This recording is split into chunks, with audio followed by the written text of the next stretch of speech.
Hola,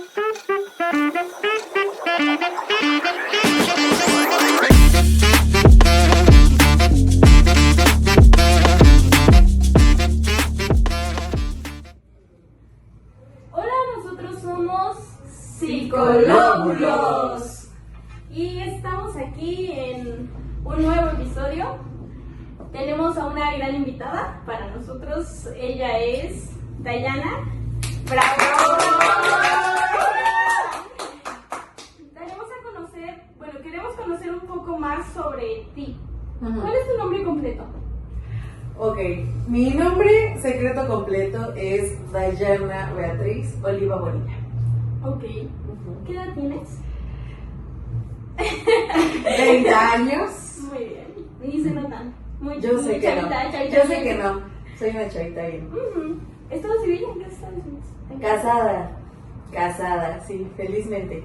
Desde hace un año. ¡Bravo! ¿Por qué decidiste estudiar psicología? Híjole, porque, la historia corta larga es que estaba estudiando psicopedagogía y no me gustó la parte educativa, porque dije, yo no quiero ser maestra. Y estaba yo en una clase de psicometría y entonces una de mis maestras nos enseñó a hacer las pruebas de Rorschach, las que son de manchas. Y entonces dije, wow, yo quiero hacer esto para siempre. Y ella dijo, bueno, esto no lo hacemos nosotros, lo hacen los psicólogos. Y dije, pues fuck this, es lo único que me gusta de la carrera, entonces bye. Y de ahí ya me metí a estudiar psicología. ¿Y en dónde estudiaste? ¿Psicología? Sí. Estuve en 2 universidades, la primera fue la Ibero. Y pues como yo me la pagaba, llegó un punto en donde ya no me alcanzó. Me volví pobre y de ahí pues me metí a una que se llama UMAC, que de hecho está aquí en la 31. Sí. Ahí, horrible. O sea, ahí te graduaste. Funada, sí, Ahí saliste. Muy de ahí salí. ¿A los cuántos años te graduaste? Pues ya grande, o sea, de que a los 23, 24, más o menos. Okay. Y ahora sí que la expectativa que tenía de cuando estaba estudiando para ser maestra, ¿sí fue la que esperaba cuando pasó a estudiar psicología en las universidades? Pues no.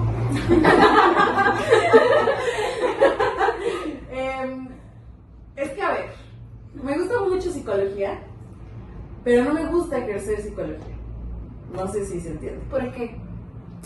Porque hay muchas cosas de la psicología que no me hacen clic y creo que es un poco contraproducente para la salud mental, más de lo que podría beneficiar. Y creo que la psicología trata todo el tiempo de encontrar una respuesta sin antes hacerse las preguntas adecuadas, que fue algo que me llamó del psicoanálisis. Entonces, mientras yo estudiaba o terminaba ya la universidad, todos mis maestros eran psicoanalistas y de hecho yo salí de la Ibero amando el cognitivo-conductual.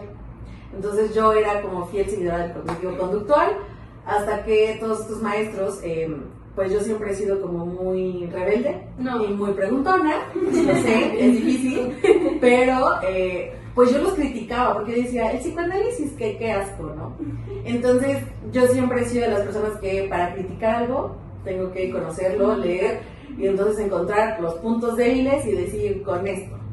Y eso hacía yo con mis maestros, pero nunca me salía bien, entonces... Pero perdía. Sí, yo siempre perdía. Entonces, cuando me mandaban a leer y leer más, yo dije, ¿con qué es esto? Entonces, eso me gustó mucho, hasta que mis maestros me empezaron a decir, oye, como que tienes una buena capacidad de análisis, como que eres más para dar que solo ser psicóloga. Y dije, tienen razón. Y entonces fue que me metí a estudiar psicoanálisis a la par, y desde ahí pues a la fecha. Por eso es que digo, no cumple mis expectativas porque pues yo entré con una idea a psicología que no se cumplió. O sea, yo quería ser sexóloga, por ejemplo. Entonces pues no está tan lejano pero siento que habría ganado más dinero.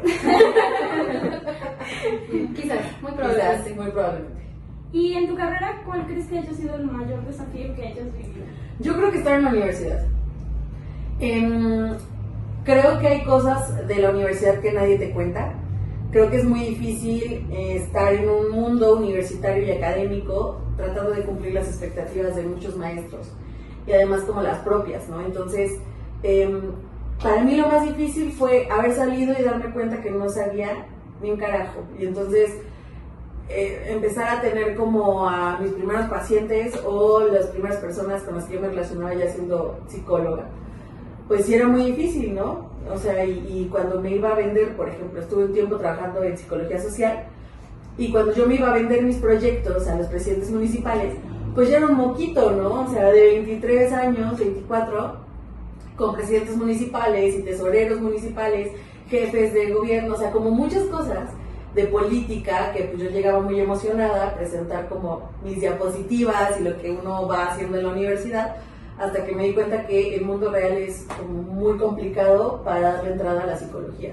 Entonces ahí fue un choque para mí muy fuerte, porque dije, entonces todo lo que he estudiado pues no vale la pena, o sea, al final siempre van a ganar como el nepotismo, el dinero, como la corrupción y todo eso. Entonces creo que ese fue como el choque más fuerte que tuve, y de replantearme si mejor estudiaba otra cosa, ¿no? ¿Y cómo lo pudo afrontar? O sea, ¿de qué forma adoptó las herramientas?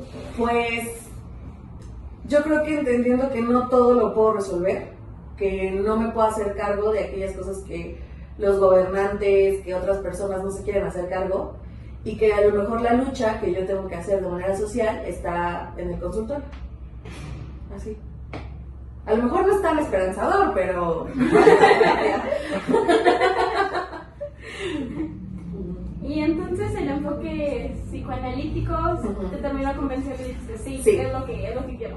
Sí, definitivamente. El psicoanálisis me vino a dar más preguntas que respuestas.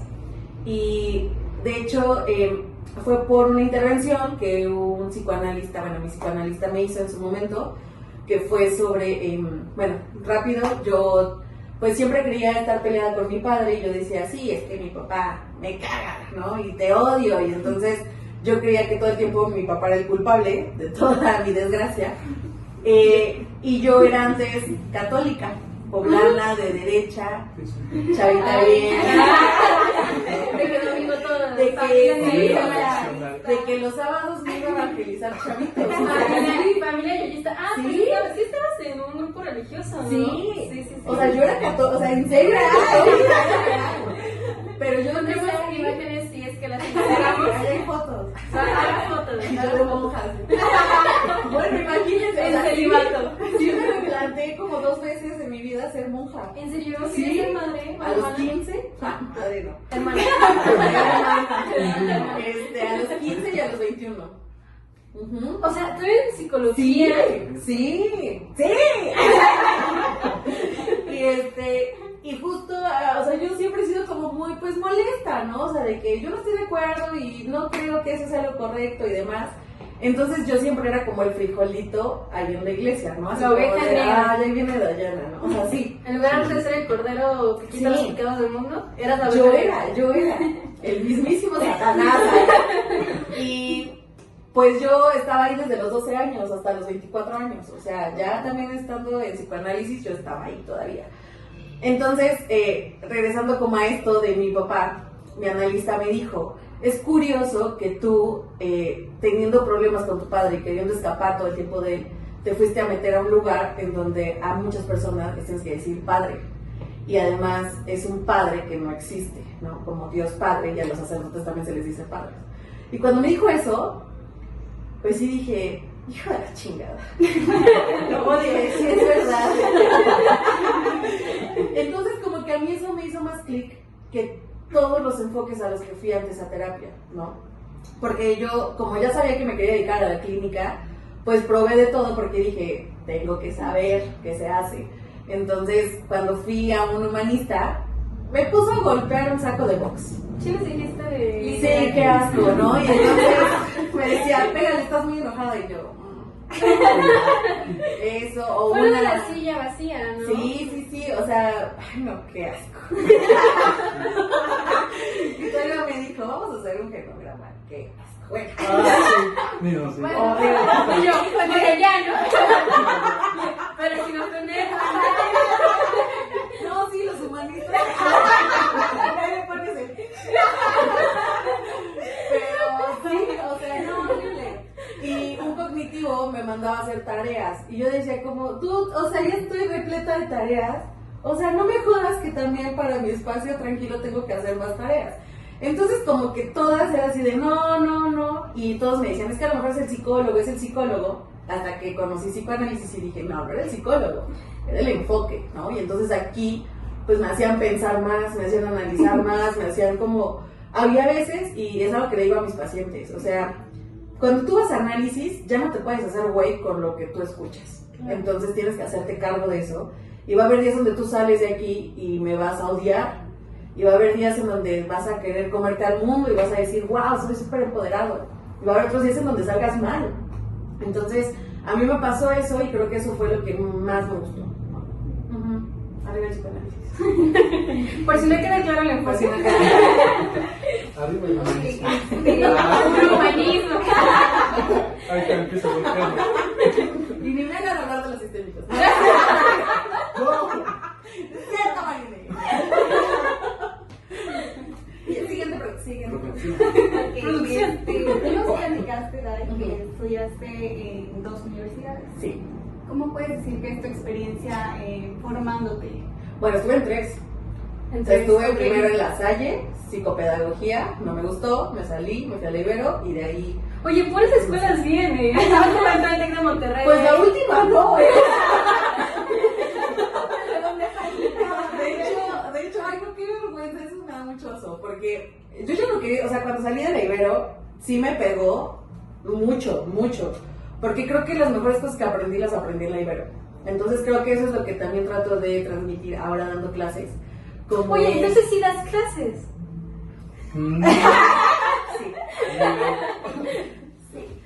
Sí. Cosas de Sí. ¿Quién te va a conmover? Necesito llorar. Ahora no, por ya. Y ¿qué? Sí, es muy complicado porque creo que en la vida universitaria se vuelve como, híjole, hasta un poco cruel. O sea, esto de que de repente, pues sí, en las mejores universidades como que aprendes más, pues sí es verdad. O sea, sí me tocó y creo que de repente creemos que entre más dinero, pues la universidad se vuelve más barco, ¿no? Y no. O sea, me acuerdo que en la Ibero tuve que... O sea, era un estrés, o sea, tan grande el que teníamos, que sí era una competencia continua con todo el grupo, pero aparte son grupos diferentes, cada clase. Entonces, los que teníamos beca, o sea, no había manera de bajar del 9. O sea, no, era una cosa muy fuerte y los maestros todo el tiempo exigían cosas, ¿no? Entonces, cuando llegué a la otra, a Omar, que qué oso, qué vergüenza. Yo llegué a preguntar como informes y demás, y todavía se me ocurre decir, ¿y el campus dónde está? Y entonces me dijeron, es este edificio, ¿no? Nosotros. Sí, o sea, y pues sí me pegó porque a mí me encanta leer, y entonces algo que me enamoró de la Ibero fue la biblioteca, ¿no? Que es de 4 pisos, y entonces estás ahí, puedes estar todo el día, y aparte las actividades como artísticas y demás, o sea, a mí me encantaba eso. Y cuando no lo tuve y quise promocionarlo como en esta universidad chiquita, pues no, era como un rotundo, no. Entonces, de repente eso me da como mucha, pues sí, como mucha frustración también ahora en donde doy clases, porque digo, merecen más, ¿no? Merecen más que actividades todas chafas. O culturales, ¿no? Porque cuando uno siendo universitario está en contacto con el arte, te llevas, o sea, te lleva mucho como a cuestionar muchas cosas. Entonces, creo que el abrirnos a la crítica y pues al cuestionamiento propio, creo que es importante en una etapa universitaria, ¿no? Porque de hecho, pues los universitarios deberían de ser los más revolucionarios de todos, ¿no? Y pues me ha tocado que no. Porque también es todo un sistema que les dice no, entonces no se vuelven críticos. Sí. Qué fuerte, ¿no? Es impactante, ¿verdad? Sí, impactante. Pues, ¿tienes alguna anécdota o alguna experiencia que hayas pasado a lo largo de esta formación que haya hecho que cambies tu forma de ver la psicología? O sea, una experiencia en concreto. Ajá. O sea, algo que hayas dicho, híjole, me cambió el chip. Pues, sí, yo tenía, o sea, como luego lo que me metí a estudiar psicología, yo dije, ay, pues va a estar padrísimo, va a ser como en las películas, ayudar a la gente. ayudar a la gente y demás. Entonces, cuando estuve en mi clase de psicopatología, nos llevaron al Batán. Bueno, no nos llevaron, o sea, nos dijeron, tienen que ir al Batán tal día. Nosotros tal. Y y agarren a un paciente que ustedes quieran y van a hacer un historial clínico, ¿no? Entonces, yo me acuerdo que en un clínico, o sea, el porqué de el diagnóstico y demás, y justo otra compañera presentó a la misma chica, ¿no? Y la diagnosticó con otro trastorno. Entonces, yo lo primero que pensé fue un fuck, ya la cagué, me van a reprobar, ¿no? Porque pues, síndrome del impostor. Entonces, en lugar de decir, la otra se equivocó, y pues ya como que la maestra nos hacía como cuestionarnos, o sea, regañándonos de que escucharon, ¿no? O sea, no puede ser que las dos tengan a la misma persona con diferentes diagnósticos. Entonces, como que las dos nos friqueamos y fue como de, no, es que neta no sé. Entonces yo le dije, es que yo pienso que es esto y esto y esto y esto y así. Y ella nos dijo, pues bueno, estuvieron frente a una personalidad disociativa o personalidad múltiple, ¿no? Entonces están en lo correcto porque esta persona sí se creó dos personalidades que son diagnosticadas de esta manera, ¿no? Wow. Cuando eso pasó, yo dije, no mames. Dije, esto está cabrón, ¿no? O sea, como que dije, wow, la psicología, o sea, que creo que a veces es subestimada tanto y a veces se subestima como lo que puede llegar a ser el cuerpo, la mente y demás. Y creo que eso, híjole, en la uni es muy difícil verlo. O sea, como que te caiga el 20 de esa manera y verlo como en una persona y ver qué tan psicotizado puede estar alguien, o sea, wow. Sí. Sí, claro, es que pues yo creo que una cosa es La la teoría. escuela, la teoría, y otra totalmente diferente ya palparlo, ¿no? Por el contrario, ¿tendrás alguna anécdota o experiencia que te haya hecho querer dejar el psicoanálisis? Sí, todo el tiempo. Ayer. Yo, por ejemplo, sí. Ay. Pues es que es constante, o sea, ¿cómo explicarlo? Todo el tiempo llega a mí como esta preocupación de, ¿ya habré escuchado bien? Y qué tal que lo que dije repercute más de lo que pudo haber brindado a un cuestionamiento. Y pues sí, o sea, del último caso fue hace como 2 años, que fue una chica adolescente y de hecho pues yo le hice como una intervención que a lo mejor no cayó, sino que fue como un tanto agresiva y no volvió, ¿no? Pero pues tenía como, pues sí, ideas un tanto suicidas, entonces como que dije, fuck, ¿no? O sea, hay cosas que a lo mejor y ya no estoy escuchando. Y justo hace un año tuve también una paciente que eso estuvo muy muy fuerte, fue como por estas fechas de hecho.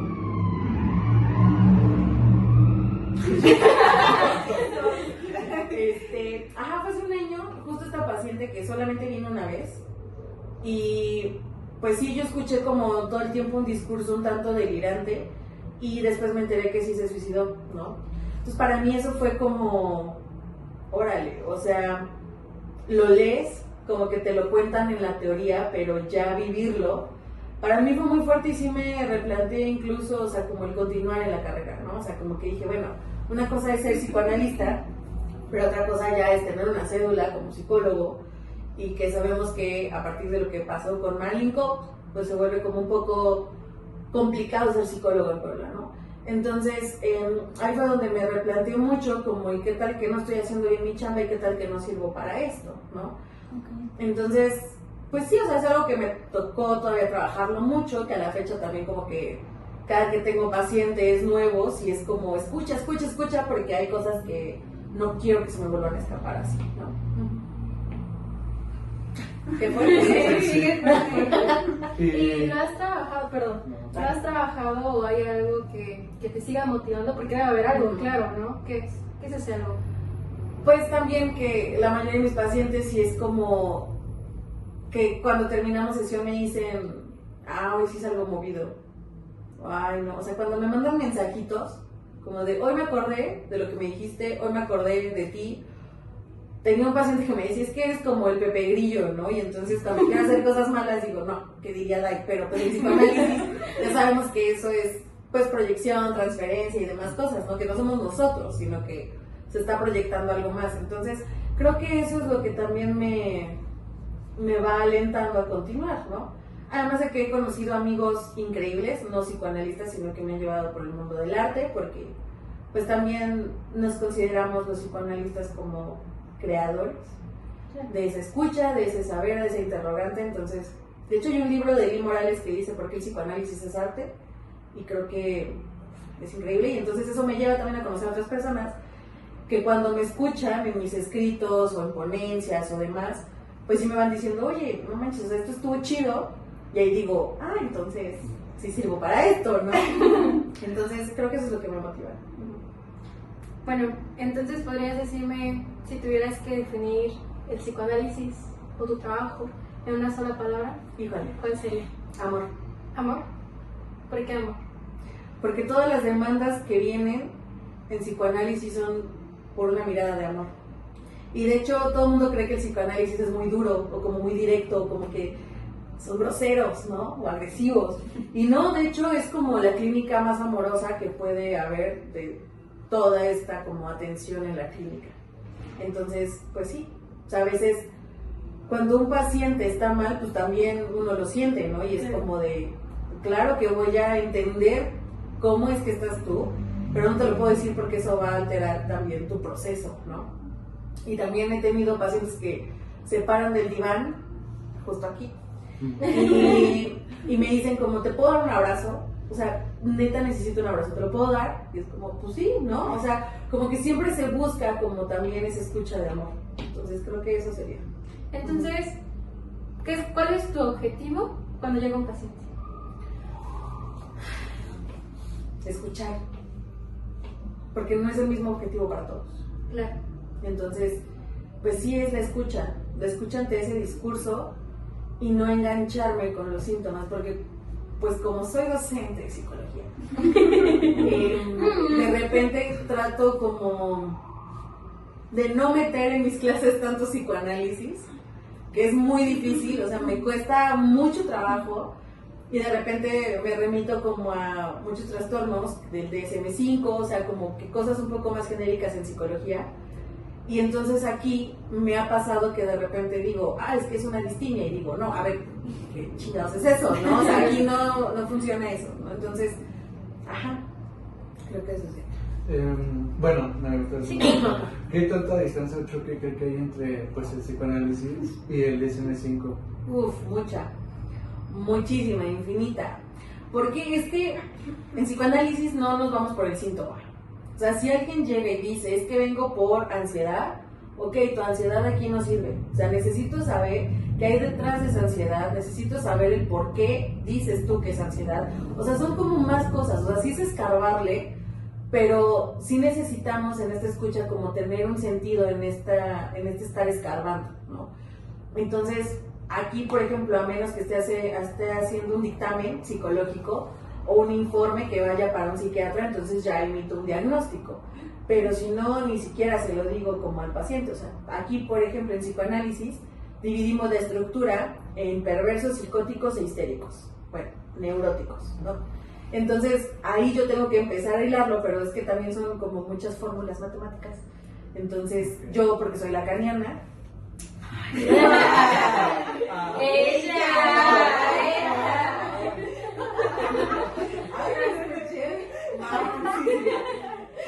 Porque, de hecho, en perros hay más.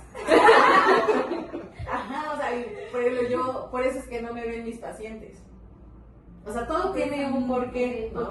Entonces, o sea, por ejemplo, yo tengo todavía que encontrar como en qué registro se encuentra, si es del imaginario, simbólico, real, todavía tengo que hacer como la fórmula de la sexuación, todavía tengo que hacer el grafo del deseo, o sea, son muchas cosas que yo tengo que ir haciendo mentalmente desde que yo estoy escuchando, ¿no? Entonces por eso no podemos como ir a lo más fácil que es, ok, entonces tiene tantos rasgos, es este diagnóstico. Porque eso es lo más fácil. Encasillarse. Claro. Sí. De hecho, hay algo que yo recuerdo que nos dijiste desde el primer semestre. Llegaste con una actitud muy padre. Muy prepotente. Sí, no, pero ya, o sea, fuera de broma, recuerdo que nos lo dijiste al inicio de cuando te conocimos y cuando nos tuvimos que despedir de ti en esa formación académica, hace no mucho, nos dijiste, no se casen con el diagnóstico. Si algún día los diagnostican, si les toca diagnosticar, no se casen con ello. Entonces yo creo que personalmente, y bueno, quiero también hablar un poquito de todos, ha sido una de las enseñanzas más importantes, incluso más que el soma, las dendritas y todo eso. Óyeme. ¿Qué es el SOP? Incluso más que todo eso, creo que el no te cases con tu diagnóstico ha sido algo que creo que sí impacta. O sea, porque como bien lo dices, pues es difícil, o sea, definitivamente es difícil. Pero bueno, ya que hablamos un poquito más de tu enfoque, del enfoque lacaniano. Psicoanalítico lacaniano. Eso. Por Aunque te favor. cueste trabajo, aunque te cueste trabajo todo. Y los hijos. Y está llena de monilla de... Bueno, ¿podrías explicarme cómo fue que decidiste irte todavía aún más, o sea, como determinarlo más? Claro. Ay, porque justo yo dije, pues un psicoanalista es igual a otros, no importa, ¿no? Pero la que a mí me formó y mi grupo de psicoanálisis, pues es lacaniano. Entonces a mí me daba y me da miedo Lacan, o sea, Lacan es como, híjole, sí está muy cabrón. Tu papá. No, o sea, no, esto está en otro nivel. Es que, o sea, ya meterte con topología, meterte con cosas de física, meterte ya con algoritmos, o sea, y no tener un papel para decir, espérame, creo que está por aquí, o sea, siento que eso es muy difícil y que de hecho todavía estoy en formación lacaniana, ¿no? Aparte, después entendí también cómo es el psicoanálisis freudiano, que es muy ortodoxo y también como que para Freud era vestirte igual y tener los muebles igual y el ambiente tenía que ser igual para todos sus pacientes, ¿no? Y que de hecho Freud se adelantaba mucho a interpretar, que Lacan diría, a ver, dude, o sea, no es lo que tú crees, ¿no? O sea, es lo que va escuchando o que lo que se está escuchando. Entonces eso me gustó más porque también está Melanie Klein, pero Melanie Klein trabaja más con niños, ¿no? Y yo dije, no quiero a los niños. Porque es muy difícil, o sea, no por los niños, sino por los padres.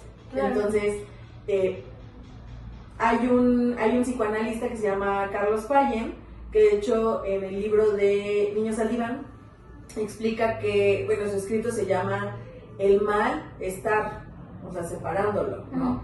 Porque sí hablaba como del malestar del niño, pero también que a veces los padres los llevan en este malestar, o sea, que ni siquiera los niños terminan su proceso analítico, sino que son los padres que cuando escuchan que los hijos ya ponen límites, que ya dicen no, entonces se los llevan, ¿no? Entonces, por eso dije no, y de otros, pues es que sí hay, pero las escuelas más fuertes pues son esas, o sea, está la inglesa, la francesa, la americana y la original, que es la de Viena, que es la de Freud.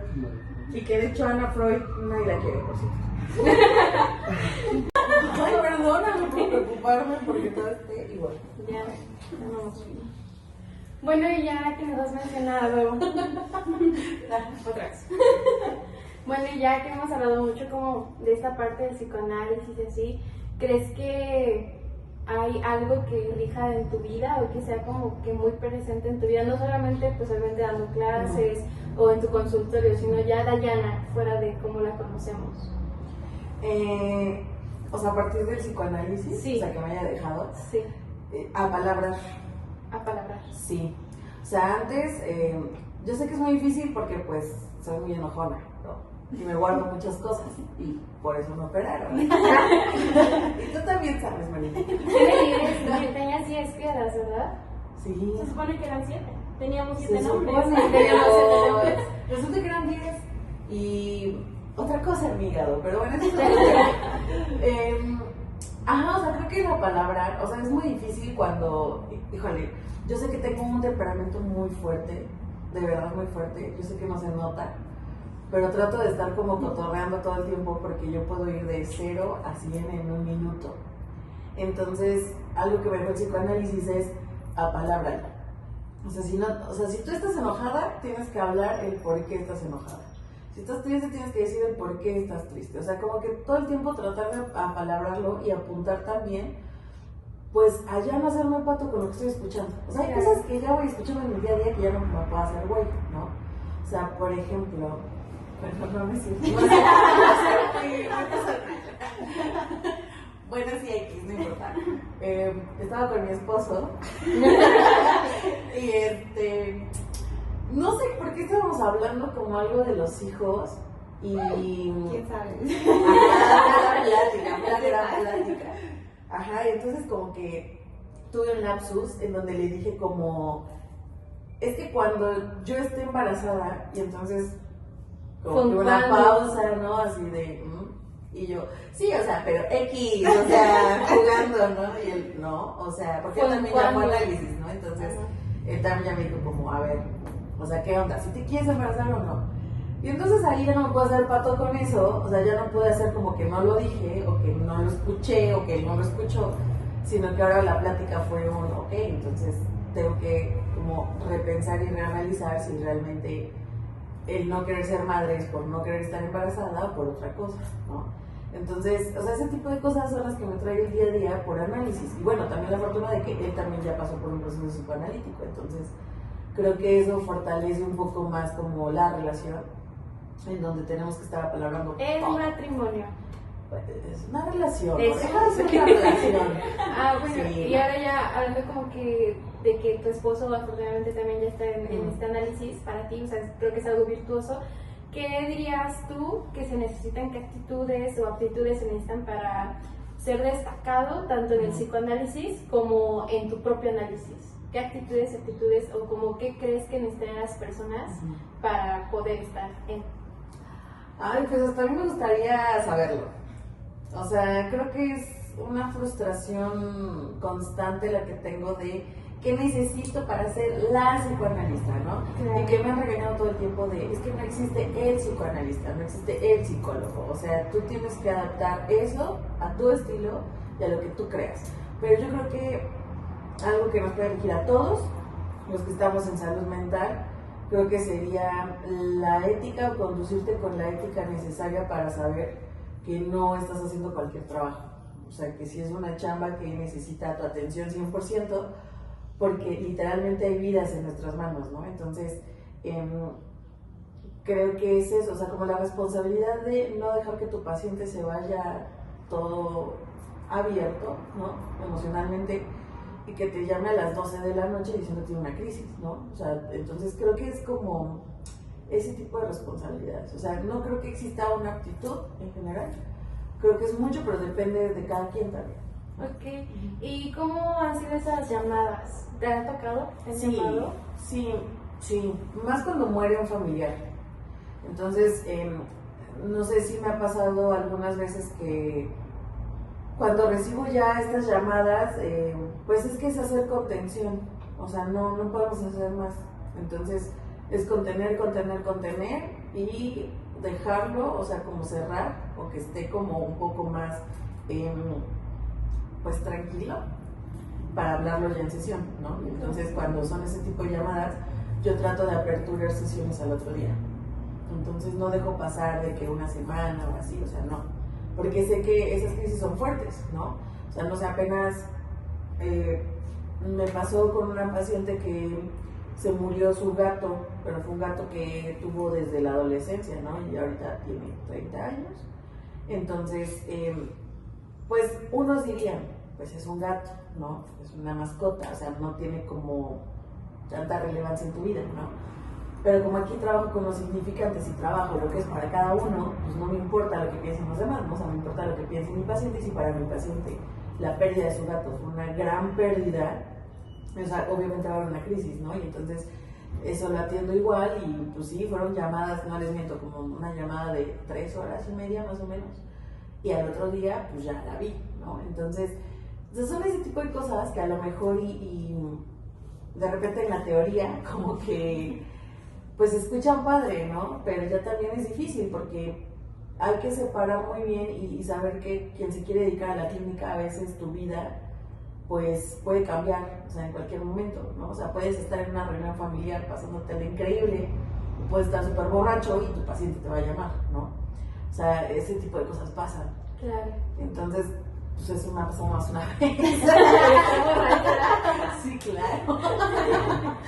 No, bueno, yo creo que le está borracha muchas veces, pero sí. Sí, pero ya que me llamen una vez, sí, ¿no? Y pues también es como de, chino, o sea, ahorita también es la ética de decirte, no te puedo atender ahorita, o sea, no me encuentro tampoco yo en un estado En tu óptimo 5 para poder atenderte, pero nos vemos mañana, ¿no? Y entonces ya el otro día, con toda la cruda del mundo, pero pues sé que tengo que ir al consultorio, ¿no? Claro. Entonces, es ese tipo de cosas, no sé si me dio a entender. Sí, y ahorita hablando un poquito más como de precisamente como como pasar esta línea de la teoría a la práctica, ¿cuáles han sido los tabús más fuertes que te hayan tocado escuchar en la carrera y que te hayas dicho de que no, esto no es en el psicoanálisis en general? No tanto en la psicología, Ajá. ya en tu enfoque en el psicoanálisis que todo el mundo te decía como de, ay, o sea, me comentabas que eras cognitivo-conductual, ¿no? Sí. O sea, probablemente muchos te dijeran como, no, pues, no sé, o sea, que era algo que te decían, ¿no? Primero que uno ya en la clínica, al decir la famosa frase, y con eso cómo te sientes, se iba a arreglar todo, ¿no? Entonces me ha tocado decir esa frase como muy pocas veces, yo creo que contadísimas, porque a veces ya ni siquiera es como y con eso cómo te sientes, o sea, ya sé que te sientes horrible, o sea, no cabe esta pregunta aquí, ¿no?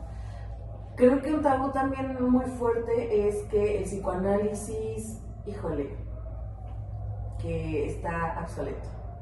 Y de hecho, pues no. O sea, el psicoanálisis, o sea, de los enfoques que puede tener psicología, pues es el más joven.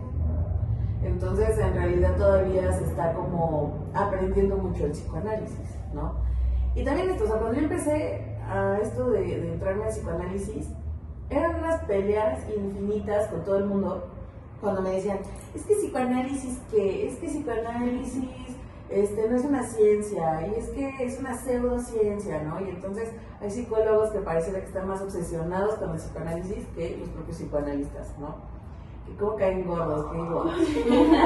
Pero hubo una maestra, bueno, no maestra, mi supervisora que me dijo, deja de defender el psicoanálisis. O sea, el psicoanálisis no necesita que lo defiendan, solo deja de engancharte. O sea, habla más de ti el que tú te enganches con esos comentarios, porque entonces significa que tú quieres demostrar algo que no va a pasar. O sea, no tienes por qué demostrarle a esos psicólogos por qué el psicoanálisis es importante, ¿no?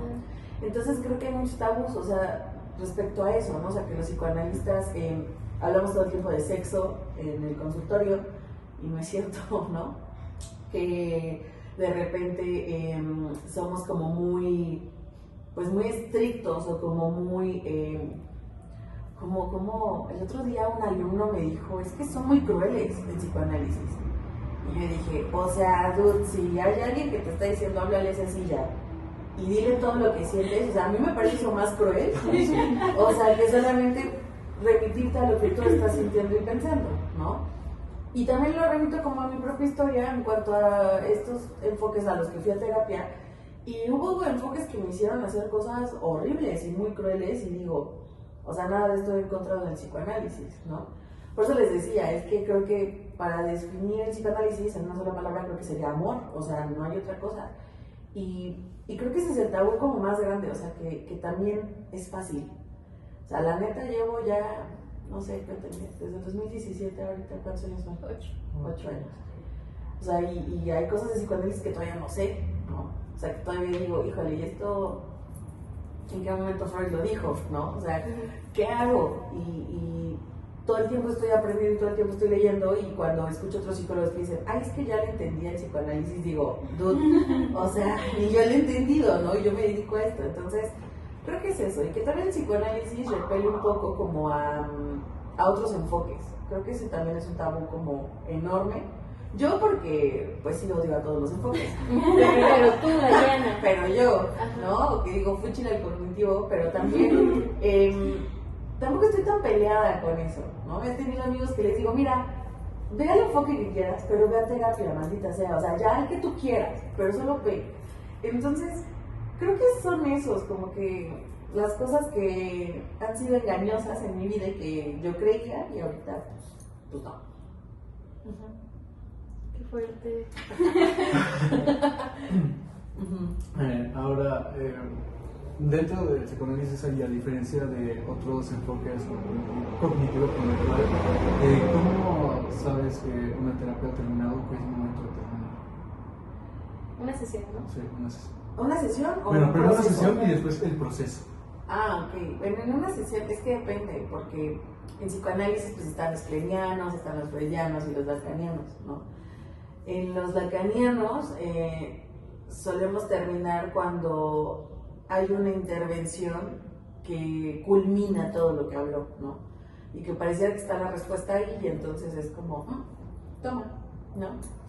Entonces, cuando yo escucho a mis pacientes que en esa intervención como que algo les movió, siempre me doy cuenta cuando se callan y como que se quedan, digo, ok, ahí entonces termina la sesión. O sea, ¿por qué? Porque ahora eso que lo movió es lo que tiene que llevarse a un análisis. O sea, el análisis no es nada más en este consultorio, o sea, esto es un dispositivo, pero el análisis es en el día a día, ¿no? O sea, he tenido pacientes que me dicen, es que el otro día me estaba bañando y dije, esto se refería a Dari, ¿no? O sea, como que, me cayó el 20. O estaba lavando trastes y es como de, ya entendí, y siguen lavando trastes, ¿no? Entonces, el análisis está allá afuera.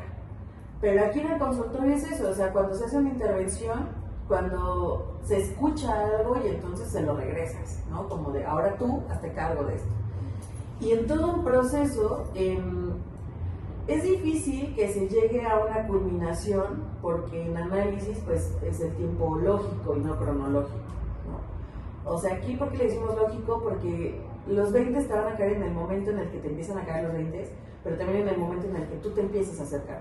Cuando ya no le eches la culpa a los demás por lo que te está pasando, cuando tú ya no estés en este papel o postura de que tú eres el único que sufre y los demás no, entonces ahí es cuando se puede hablar de un fin de análisis, ¿no? Y en realidad para que se llegue a ese punto es muy difícil, muy difícil, porque es más fácil echarle la culpa a los demás y decir, pues sí, pero es que yo soy así porque mis papás son así, y entonces como, tus papás, pero ¿y tú? O sea, ¿dónde quedas ¿Qué tú? haces ¿no? con lo que es? Claro, o sea, ¿qué haces entonces con todo lo que has aprendido? Porque significa que entonces sigues en este papel en donde tú no vas a cambiar a pesar de todo y le vas a seguir echando la culpa a un diagnóstico, a tus padres, a la familia, a tu entorno, a los demás, y entonces, pues ahí ya. A pesar de ya haberse dado cuenta lo que está Claro, mal. sí. Y se vuelven personas irresponsables de sí mismas y de sus Pues a lo decisiones. mejor no irresponsables. Sí, o sea, como que se encuentran ya en un ciclo en donde también es una posición muy cómoda. Claro. Y ahora también en análisis, no cualquiera puede entrar a un proceso psicoanalítico. O sea, eso también, eso es algo que no todos saben, por ejemplo. O sea, los psicoanalistas en las entrevistas podemos escuchar quién sí es sujeto de análisis y quién no. ¿Y cómo ¿Cómo determinar que alguien no? Por la demanda, por ejemplo. Cuando he tenido pacientes que vienen de UPAER, que son doctores, bueno, acaban de salir de la carrera, pero ya se sienten doctores, ¿no? Y les tienen que hacer como pues sí, o sea, un informe psicológico para decir, ok, eres apto psíquicamente o psicológicamente para poder atender a otras personas, y hay muchos que no lo pasan, ¿no? Entonces muchos vienen obligados y entonces dicen, pues es que tengo que venir, no quiero trabajar en nada, pero tengo que venir, ¿no? Entonces ahí yo sí les digo, pues es que si no quieres trabajar nada, pues no tiene sentido que estés aquí, mejor vete a otro enfoque que te dé ya como lo que tú quieres, lo que tú necesitas y pues ya, ¿no? Y hay otros, por ejemplo, que en la primera sesión siempre como que voy escuchando algo y digo como, o sea, es dejarles para decir, ok, eres apto psíquicamente o psicológicamente para poder atender a otras personas, y hay muchos que no lo pasan, ¿no? Entonces muchos vienen obligados y entonces dicen, pues es que tengo que venir, no quiero trabajar en nada, pero tengo que venir, ¿no? Entonces ahí yo sí les digo, pues es que si no quieres trabajar nada, pues no tiene sentido que estés aquí, mejor vete a otro enfoque que te dé ya como lo que tú quieres, lo que tú necesitas y pues ya, ¿no? Y hay otros, por ejemplo, que en la primera sesión siempre como que voy escuchando algo y digo como, o sea, es dejarles como la demanda, como decir, sí hay cosas que tienes que trabajar, ¿no? Entonces cuando yo les regreso, hay unos que pues no soportaron, ¿verdad? Entonces es mucho, ¿no? O sea, como que ahí es por la experiencia donde tienes que medirle como, o sea, esta persona sí va a aguantar esta intervención, a esta persona puede que no, o sea, como que es irle calando.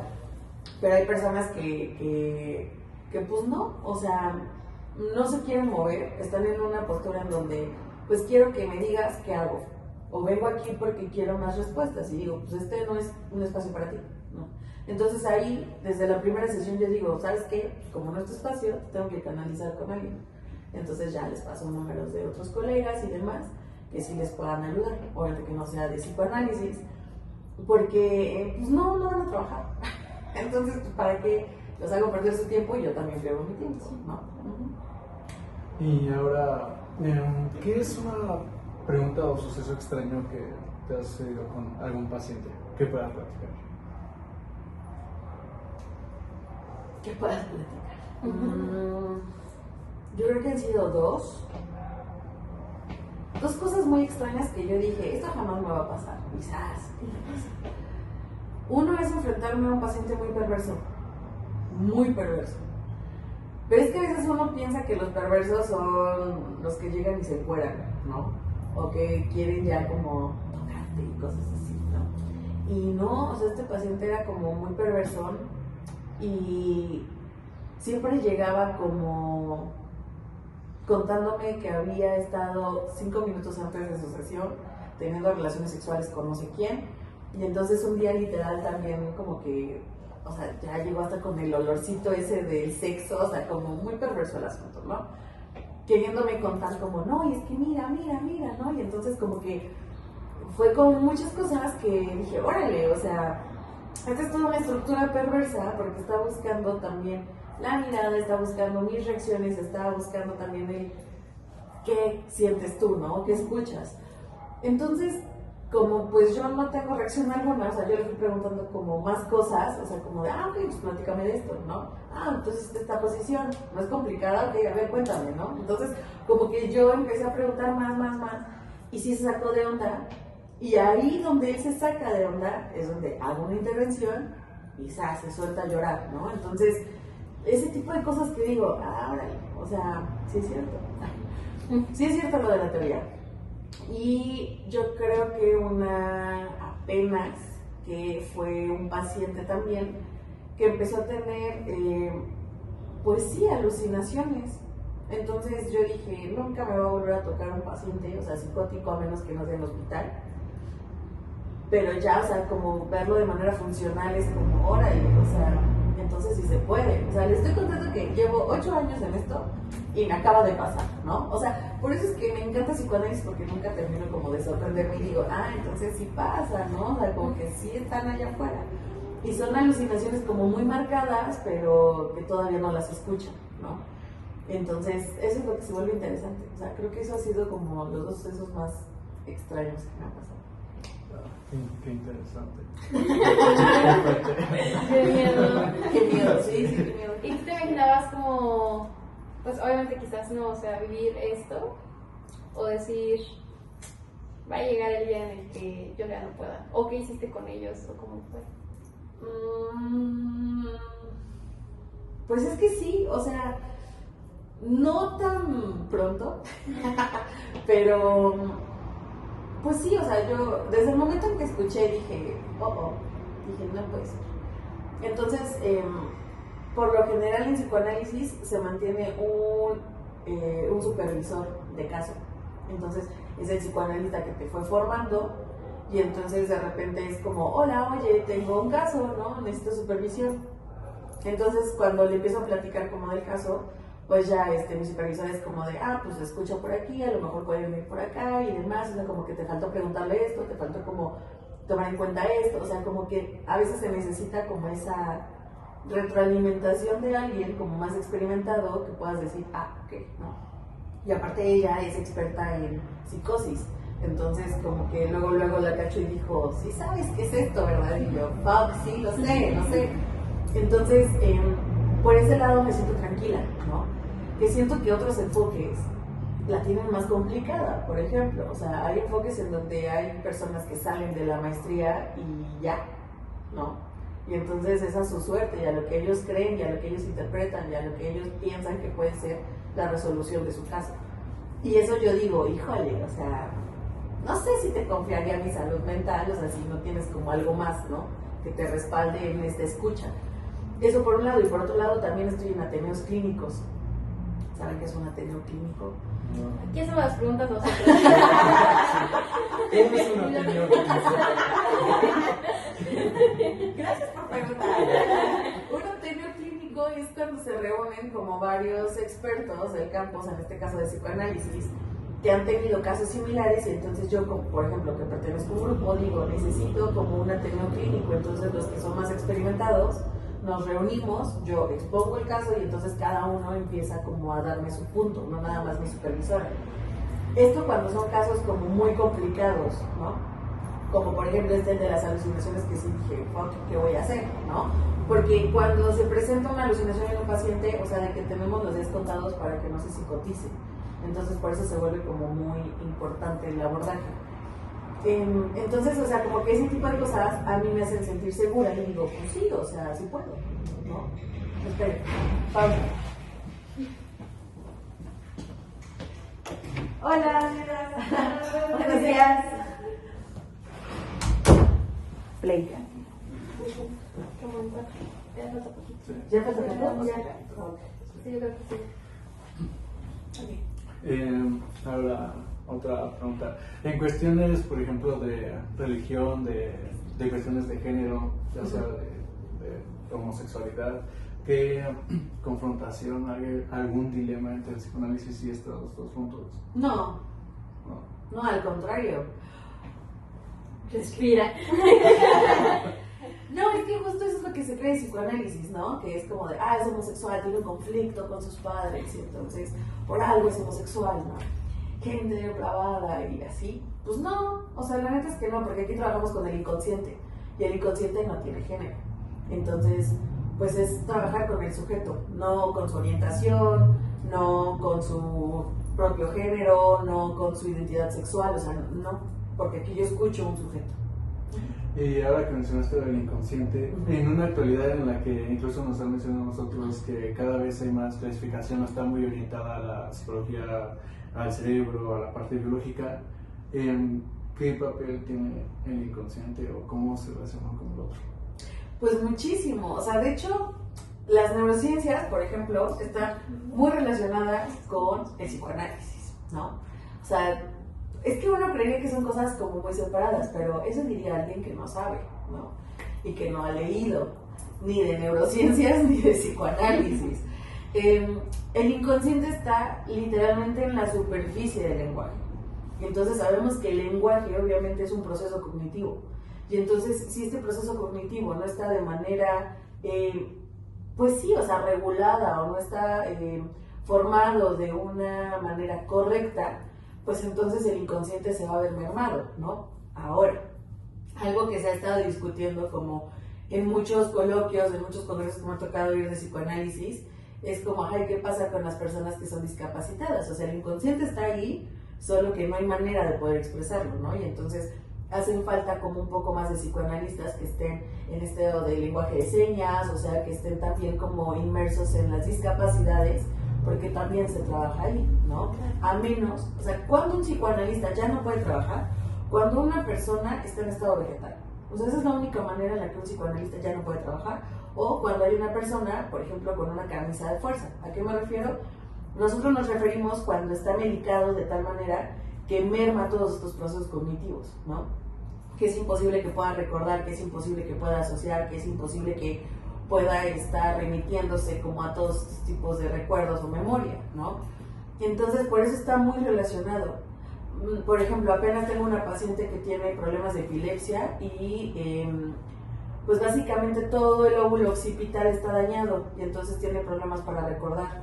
Pero eso no significa que no pueda estar en análisis, sino que se trabaja con lo que está pasando con ella en el momento y entonces tratamos como de ir jalando cosas. A veces es frustrante, sí, porque digo, cuéntame de cuando tenías 8 años y pasaba esto. Es que no me acuerdo. Bueno, entonces ahora cuéntame cuando tenías 13. No, es que no me acuerdo, ¿no? Y entonces como de, ok, y entonces ahora que te pregunto si no te acuerdas de nada, ¿no? Pues es frustrante, pero no quiere decir que no esté el inconsciente ahí, ¿no? O sea, cuando existe un lapsus o cuando existe una represión, yo tengo que estar muy atenta porque puede que sea una represión, o sea, como esta barrera psíquica, o puede ser un problema que devenga justo de un proceso cognitivo. Entonces sí están muy relacionados. Por eso es importante que sepamos neurociencias. Bueno, ya vamos a ir finalizando. Nos gustaría saber qué le recomendarías a pues, estudiantes de psicología, ya sea dentro de tu enfoque o fuera de, para pues, las experiencias que has tenido y que podamos emplearlo, o sea, de ayuda para cuando pues, nos toque a nosotros. Ok. Yo diría, cuestionenlo todo. O sea, pregúntense todo el tiempo. Cuando ustedes dejen de preguntarse, ustedes saben que están fallando ya como estudiantes y como profesionistas. Cuando dan por hecho algo o aseguran que es eso o que esa es la respuesta y que no puede cambiar, ahí ya hay un problema en ustedes. Porque ni nosotros que estamos siendo ya profesionistas tenemos las respuestas, mucho menos ustedes que son estudiantes cuando apenas necesitan como empezar a absorber cosas. Eso por un lado, y por otro lado les diría, no se casen, si se quieren dedicar a la clínica, no se casen con un enfoque, ¿no? O sea, como que apertúrense a saber y conocer, y si vamos a criticar, hay que criticar con fundamento y leyendo, ¿no? Que eso también, siempre he apuntado, lean, o sea, lean mucho. Miren, si quieren leer Crepúsculo, lean Crepúsculo, pero también pónganse a leer cosas importantes, ¿no? Todo el tiempo estar como en contacto con, pues lo nuevo, ¿no? O sea, por ejemplo, el que se descubra ahora nuevas enfermedades o que se descubran nuevos medicamentos, o sea, como tratar de tener un pensamiento un poquito más crítico. Y creo que algo que los estudiantes de psicología están como ya olvidando es que la filosofía es la principal madre de lo que nosotros estamos haciendo, ¿no? Entonces no podemos dejar a un lado o no conocer de filosofía porque hay muchas cosas que en nuestro día a día nos lleva también a filosofar, ¿no? Entonces necesito acercarme a ello. Entonces esas son mis recomendaciones. Muchas gracias. Muchas por gracias. tenernos presentes. Y bueno, esto ya sería toda nuestra parte. Finalmente dijiste que leyéramos alguna lectura o algo que nos recomendarías. De psicoanálisis, creo que les recomiendo. ¿Puedo traerlo? Sí, En comercial. claro. Eso para venderlo, ¿no? Si alguien lo quiere. Yo lo vendo, si gusta. No. Manejo catálogos. Ay, mira, hasta tengo aquí un separador. Bueno, el libro que les vengo a manejar el día de hoy es este. Se llama, está complicado, es Heterotopías con muerte. A la cámara, por favor. Heterotopías con muerte. Es más, lo voy a sacar. Sí. Es este. Elie Morales es un gran psicoanalista, creo que es el mayor o el mejor psicoanalista que tiene todo México. Es tu amigo, ¿verdad? Sí. O sea, tampoco mi amigo, o sea, sabe que Es existo. cercano. No es tan cercano, o sea, sabe que existo, es como, soy su groupie. Ese fan. Soy su fan, él sabe que existo y ya con eso me basta, ¿no? De hecho, este libro es muy bueno porque pareciera que habla de Frida Kahlo, y sí, o sea, habla como de la vida y obra de Frida Kahlo, pero quiero que se den un quemón. Para que él pueda escribir este libro, tuvo que estudiarse una maestría en el Colmex, o sea, no es cualquier hijo de vecina. Y de hecho, él fue alumno de Sartre, filósofo, que estudió en la Sorbona de París, o sea, es un genio este sujeto. Y fue hilando la vida y obra de Frida Kahlo con lo que pasamos actualmente con las madres buscadoras, ¿no? Entonces, hace una crítica como al propio gobierno, pero también hace una crítica como nosotros como sociedad ignoramos a las madres buscadoras, ¿no? Y es un libro fuertísimo, o sea, inicia diciendo, pues sí, Diego Rivera, ¿qué? ¿No? Era un mamarracho, pero ¿qué onda también con Frida Kahlo, ¿no? Y ¿qué onda también con todo lo que pasó? y qué onda también con todo esto que fue sufriendo y que fue pues sublimando de alguna u otra manera en todas sus pinturas, y cómo es que también en esta parte de sublimación las madres buscadoras lo tienen que hacer, porque no sé si sepan, pero las madres buscadoras cuando están desenterrando un cuerpo que creen que es ya algún hijo de alguien, ¿no? De ellas, pues cantan, y esa es la única manera que tienen para poder sublimar el dolor que tienen, ¿no? Entonces, a mí me parece bellísimo, es un gran, gran libro, y es por un lado, y por otro lado también es de él, pero es de psicoanálisis con arte. Entonces, habla de cómo los psicoanalistas también hacemos arte, porque reconstruimos el discurso de una persona, y eso también involucra saber de arte. Reconstruir. Sí. Esas son mis recomendaciones. Gracias. Entre otras cosas. Y demás. Y demás. Bueno, con esto finalizamos toda esta parte. Esperamos que la hayas pasado bien. Sí. con esta entrevista. Sí. Obvio. Claro. Pues sí, yo creo que sabes perfectamente que más que un trabajo o un proyecto final es algo que realmente nos interesa. Si no lo hubiésemos acudido a ti, no hubiera sido nuestra primera opción de un principio, o sea, de verdad, no había opción. No había opción, literal, no había opción. Pero pues sí, yo creo que eres alguien que logra inspirar mucho a las personas que están aprendiendo de ti. Entonces, gracias. espero que también este podcast que lo vean y escuchen nuestros compañeros y Marinette, pues también sea como que de su agrado, y probablemente pues hayas escuchado nuestro podcast del semestre anterior, ¿verdad? Entonces, como sabrás, terminamos con una frase y nos gustaría que la complementaras Pero con no falta, nosotros. y recuerden que... ¿Puedes hacer? No, pero se empieza como... Y recuerden que Ah, sí. Pero yo no me acuerdo. No, pues ahorita te la recordamos, ok. pero queremos que lo digas con nosotros. Ah, Vas, Lea. Bueno, primero es... Y recuerden que nos dedicamos a... Hablar lo que todos piensan. ok, ok. Y si no tiene nada bueno que decir... No lo digas. Entonces lo vas a decir con nosotros. ¿De qué te ríes? No, a ver, el primero es, y recuerden que nos dedicamos a, eso lo decimos nada más lo dice una persona, y lo que decimos los demás es hablar lo que todos piensan. Hablar todo. Hablar lo que todos piensan. Ok, ajá. Y ya la segunda parte es, y si no tienen nada bueno que decir, no lo digan. ¿No tiene nada bueno? Ajá. Qué nervios. Ok.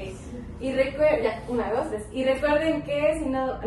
Recuerden que, recuerden que No, No. y recuerden que nos dedicamos a... sí. Y recuerden que nos dedicamos a Hablar lo que todos piensan.